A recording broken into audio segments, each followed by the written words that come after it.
आपको पता है कि हम 9th क्लास का बुक सिंथेटिक्स है उसको हम सॉल्व कर रहे हैं और इससे पहले मैंने 7 लेक्चर्स अपलोड कर दिए हैं। आज जो हमारा लेक्चर है वो लेक्चर नंबर 8 है, जिसमें हम कुछ लॉज ऑफ एक्सपोनेंट हैं उसको डिस्कस करेंगे।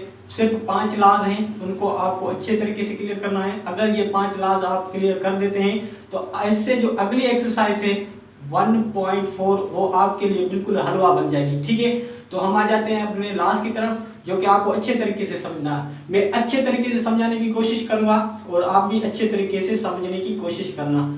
तो सबसे पहले लॉज ऑफ एक्सपोनेंट। एक्सपोनेंट मैंने आपको कल बताया था कि पावर बोले या एक्सपोनेंट बोले या इंडाइसिस बोले बात सेम होती है।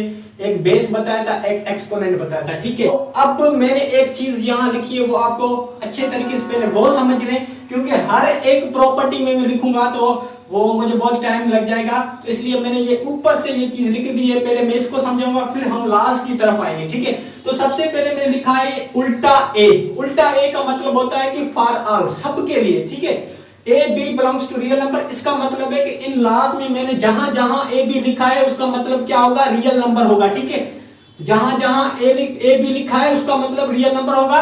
अब X Y belongs to integer. ठीक है, एक्स और वाई जहां जहां इन प्रॉपर्टी में यूज होंगे वहां आप समझ जाना कि हम कोई भी इंटीजर, पॉजिटिव इंटीजर नंबर उठाएंगे। क्या? Positive integer. यहां मैंने लिखा हुआ है z प्लस, इसका मतलब है पॉजिटिव इंटीजर। तो ये चीज आपको सबसे पहले क्लियर करनी है। अब हम लॉज की तरफ आते हैं।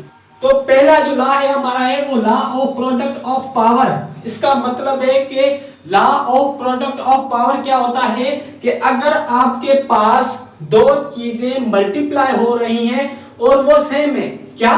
दो चीजें मल्टीप्लाई हो रही हैं और वो सेम है, तो आप क्या करोगे, उस चीज को एक दफा लिखोगे और उसकी पावर को ऐड कर दोगे। क्या? उस चीज को एक दफा लिखोगे, उसकी पावर को ऐड कर दोगे। जैसे यहाँ a और a सेम था, ठीक है, और उसकी पावर x और y है। क्या? a और a सेम है, उसकी पावर x और y है। तो मैंने बताया कि आप क्या करोगे, उसको एक दफा लिखोगे और उसकी जो पावर होगी उसको ऐड करो, तो ये चीज इस चीज के बराबर होगी। ठीक है, अब इसको मैं नंबरिंग के जरिए आपको समझाने की कोशिश करता हूं। जैसे फॉर सपोज मैं यहां उठा रहा हूं 2 मल्टीप्लाई 2 उठा रहा हूं और उसका जो मैं क्या पावर या एक्सपोनेंट ले रहा हूं वो है, इसका जो एक्सपोनेंट ले रहा हूं वो 3 ले रहा हूं और इसका ले रहा हूं 5। ठीक है, तो आपने देखा कि ये दोनों चीजें सेम है और मल्टीप्लाई हो रही हैं, तो हम एक दफा लिखेंगे, एक दफा लिखा, और ऊपर जो पावर है उनकी ऐड हो जाएंगी। तो पावर क्या है 3 और 5, तो हमने क्या किया 3 और प्लस 5 करके ऐड कर दिया। तो अब जो फाइनल हमारा सॉल्यूशन होगा वो होगा 2 की पावर 8 हमारा आंसर आएगा। उम्मीद है कि ये प्रॉपर्टी समझ में आ गई होगी कि आपके पास अगर दो चीजें सेम लिखी हुई हैं, उनके ऊपर पावर डिफरेंट है, तो आप उस चीज को एक दफा लिखेंगे और उसकी पावर को ऐड कर देंगे, तो ये आपका सॉल्यूशन होगा। और ये हमारा law of product of power बताता है। प्रोडक्ट का मतलब होता है मल्टीप्लिकेशन, और पावर को आपका पता है ये एक्सपोनेंट या पावर इंडेक्सिस बात सेम होती है। सेकंड नंबर जो लॉ है लॉ ऑफ पावर। इसका मतलब है कि अगर एक रियल नंबर है उसके ऊपर पावर है, उसके ऊपर फिर से जो पावर है, law of power mean double power.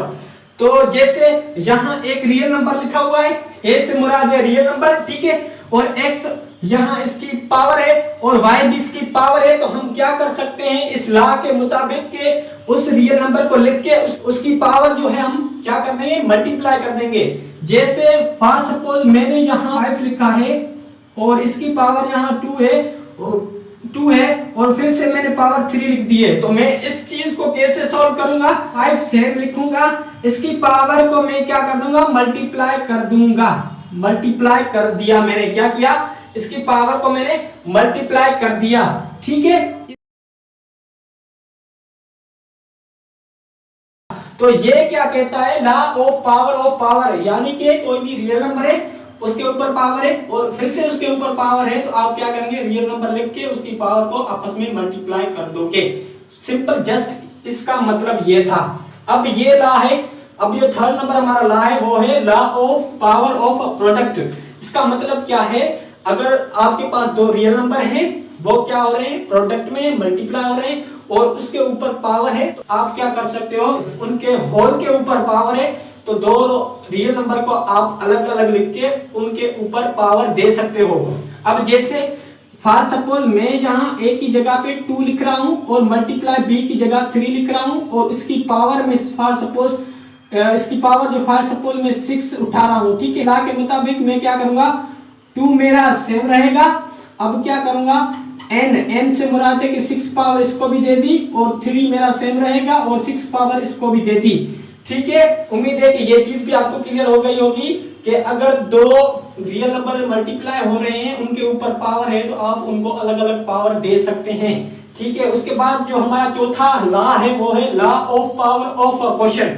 Law of power of question क्या कहता है कि अगर आपके पास दो रियल नंबर डिवाइड में हो रहे हैं और उनके ऊपर होल पावर है तो आप उनको अलग अलग पावर दे सकते हो, जैसे ए बी। अब यहाँ ए से मुराद आप कोई भी नंबर उठा लें, 3 मैंने उठाया है, बी की जगह मैं 4 उठा रहा हूं और इसकी पावर मैं कर देता हूं स्क्वायर, ठीक है।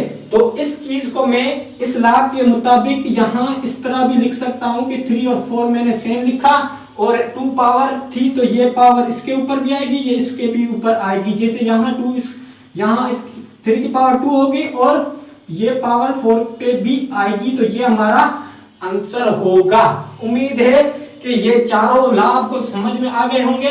नहीं समझ में आए तो आप मुझे कमेंट्स में पूछ सकते हैं। मेरा व्हाट्सएप नंबर आपकी स्क्रीन पर शो हो रहा है, आप वहां मुझे डायरेक्ट मैसेज करके या वॉइस करके पूछ सकते हैं। अब हम आते हैं, अब जो हमारा 5th लॉ है उसको डिस्कस करते हैं और वो लॉ है वो बहुत इंपॉर्टेंट है। मिटाता हूं, उसके बाद हम लिख के उसको समझने की कोशिश करते हैं।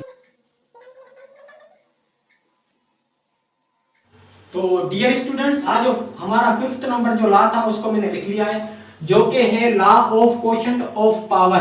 क्या है? Law of quotient of power है। जैसे कि ए बी बिलोंग कर रहे हैं रियल नंबर में, हमारा ए और बी रियल नंबर है और ए हमारा 0 के बराबर नहीं होना चाहिए and M N belongs to integer. क्या एम और एन हमारे क्या है? इंटीजर होने चाहिए। कैसे? ये जो चीजें मैं लिखता हूँ ये क्या मैथमेटिकली रिप्रेजेंटेटिव होती है चीजें, ठीक है। उसको जो मैं नंबरिंग में प्रूव कराता हूँ असली प्रूफ वो होता है, लेकिन ये मैथमेटिकल रिप्रेजेंटेशन होती है तो ये भी आपको समझ में आनी चाहिए, तभी आप इन चीजों को समझेंगे, ठीक है। जैसे यहाँ ए में उठा रहा हूँ, फॉर सपोज यहाँ मैं ए उठा रहा हूँ, 2 उठा रहा हूँ और यहाँ मैंने क्या किया, दूसरा ए वो भी मैं 2 उठा रहा हूँ, ठीक है। ये बात क्लियर हुई। ए मुझे उठाना है, ए हमारा रियल नंबर है तो मैंने रियल नंबर 2 उठाया है। अब क्या करना है, एम से मुराद है कि अगर मैं पावर यहाँ 3 उठा रहा हूँ, यहाँ 2 उठा रहा हूँ, ठीक है। क्या एम मैंने एम पावर है ना, एम क्या है? इंटीजर है जो हमारी पावर है। तो मैंने क्या किया, एम की जगह 3 उठा लिया, आप 5 6 7 कुछ भी उठा सकते हो और नीचे एन की जगह मैंने 2 उठा लिया। अब मैं जब इसको सॉल्व करूंगा किस लॉ के मुताबिक? Law of quotient of power के मुताबिक सॉल्व करूंगा। तो क्या करूंगा, ये लॉ ये कहता है कि आप उस चीज को एक दफा लिखेंगे जो कि ए रियल नंबर लिखा, ठीक है। उसके बाद m माइनस n करेंगे, मतलब कि जो हमारी n पावर होगी, जो नीचे वाला पावर होगी वो आप ऊपर जाके माइनस कराएंगे। तो हम क्या करेंगे, इसको बेस सेम है तो उसकी ऊपर जाके पावर माइनस होगी, तो इसकी जो ऊपर जाएगा ये -2 यहाँ ऊपर जाएगा तो ये क्या हो जाएगा, ऊपर वाले से माइनस हो जाएगा, ठीक है। अब इसको जो हम सॉल्व करेंगे तो ये क्या हो जाएगा, 2 की पावर क्या हो जाएगी, 3 में से -2 गया तो फिर कितना बचेगा, 1 बचेगा। तो ये हमारा आंसर आ गया, ठीक है। और यहाँ लिखा है कि if m is greater than n, इसका मतलब है कि अगर हमारी ऊपर जो क्वोशंट में पावर होगी वो बड़ी होगी डिनोमिनेटर में जो क्वोशंट है उससे, ठीक है। इस चीज का ये मतलब है। ये कंडीशन भी मैं आपको प्रूफ करके दिखा देता हूं कि अगर हमारा क्या हो, n ग्रेटर देन हो m से, यानी कि हमारा जो नॉमिनेटर में पावर क्या होगी, नॉमिनेटर में पावर कम हो और डिनोमिनेटर में पावर ज्यादा हो तो क्या कंडीशन बनेगी, इसको भी मैं आपको प्रूव करा के दिखा देता हूं। जैसे हम उठा रहे हैं एक रियल नंबर, मैंने 5 उठाया, अब हमें क्या करना है, n ग्रेटर रखना है, ठीक है। n क्या करना है, ग्रेटर रखना और m लेस रखना है। तो मैं क्या कर रहा हूं, हमारे ऊपर पावर m होती है तो मैं इसको सपोज करें छोटा रखना है तो मैं 6 रख देता हूं, ठीक है। और उसके अलावा जो नीचे 5 हमें सेम लिखा, इसकी पावर में 7 रख देता हूं। तो अब हमने देखा कि जो पावर हमारी न्यूमिनेटर में 6 है और डिनोमिनेटर में 7 है, तो ये अब इस कंडीशन में क्या होगा, आप 1 अपॉन, ठीक है, 5 और 7 सेम लिखेंगे, लेकिन जो ऊपर वाली चीज होगी वो नीचे आके नीचे वाली चीज से माइनस होगी। तो ठीक है, ये चीज जब इससे माइनस होगी तो माइनस इसकी पावर क्या होगी, 6 इसमें से माइनस हो जाएगा। क्या, ऊपर वाली पावर नीचे वाली पावर से माइनस होगी। अगर ऊपर पावर हमारी छोटी हो और नीचे बड़ी हो तो इस कंडीशन में अगर ऊपर पावर हमारी बड़ी है नीचे छोटी है तो इस कंडीशन में ये कंडीशन यूज होगी। अगर हमारी ऊपर पावर छोटी हो नीचे पावर बड़ी हो तो ये कंडीशन अप्लाई होगी। ठीक है, तो इसको सॉल्व करते हैं। अब यहां देखा आपने कि 5 में से जब ये पावर 5 हमने सेम लिखा, अब 7 - 6 करेंगे तो ये 1 बचेगा। तो इस तरह से ये हमारी कंडीशन प्रूव हो गई, इसका आंसर ये होगा। इसके अलावा इसमें एक और चीज भी बताई गई है, वो भी मैं आपको बता देता हूं कि अगर आपके पास क्या है, a क्या है, रियल नंबर है, नोमिनेटर में भी सेम है, डिनोमिनेटर में भी सेम है, उसकी पावर नोमिनेटर में भी सेम है, डिनोमिनेटर में भी सेम है, इसको नोमिनेटर बोला जाता है, इसको डिनोमिनेटर बोला जाता है। ठीक है, तो वो बराबर होता है 1 के। किस तरह से 1 के बराबर होता है, जैसे फॉर सपोज मैं यहाँ 6 उठा रहा हूँ एक ही जगह, यहाँ भी 6 उठा रहा हूँ और इसकी पावर 2 उठा रहा हूँ, इसकी पावर 2 उठा रहा हूँ, तो आपको पता है कि ये एक जैसी चीज है तो कैंसिल होके 1 के बराबर आ जाएगी। ये चीज भी आपको क्लियर हो गई। अब यहाँ क्या है कि अगर किसी भी चीज की पावर 0 हो तो वो किसके बराबर होता है, 1 के बराबर होता है। तो इसको भी हम सॉल्व कर लेते हैं कि फॉर सपोज कि जहां इसकी पावर 1 है, इसकी पावर 1 है, ठीक है, इसकी पावर 1 है, इसकी पावर 1 है, तो हमारा जो मैथ का रूल है, कौन सा, law of quotient of power, क्या कहता है कि पावर को ऊपर वाली पावर से माइनस करेंगे। तो क्या करेंगे हम, ये x पावर 1 हमने सेम लिखा, इसकी बेस सेम है, तो मैं क्या करूंगा, इसको ऊपर वाली पावर से माइनस कराता हूं। तो माइनस मैंने कराया, ये ऊपर 1 जाके माइनस होगा और ये चीज हो गई किसके बराबर, आपने देखा कि x की पावर +1 और -1, ये +1 और -1 कैंसिल हो जाएगा। अब जो हमारी चीज बचेगी वो x की पावर 0 बचेगा। ठीक है, तो x की पावर 0 हमेशा किसके बराबर होता है, 1 के बराबर होता है। इसका मतलब आपके पास अगर 100 की पावर 0 लिखा हुआ हो तो ये 1 के बराबर होगा, चाहे 1000 की पावर 0 लिखी हुई हो 1 के बराबर होगा। ठीक है, ये चीज आपको याद रखनी है। ये मुख्तलिफ टेस्टों में और क्वेश्चन में, एमसीक्यूज में ये चीज आ रही होती है कि 5 की पावर 0 क्या होगी, 6 की पावर 0 क्या होगी, तो हमेशा किसके बराबर होती है, 1 के बराबर होती है।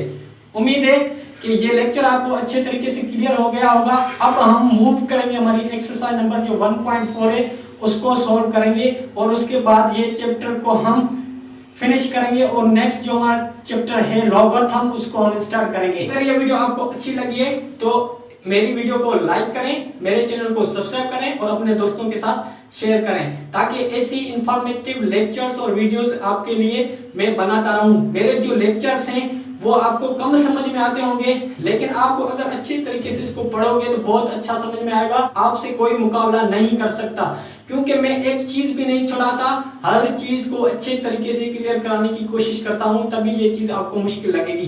तो मिलते हैं नेक्स्ट लेक्चर में, तब तक अल्लाह हाफिज, दुआ में याद रखें।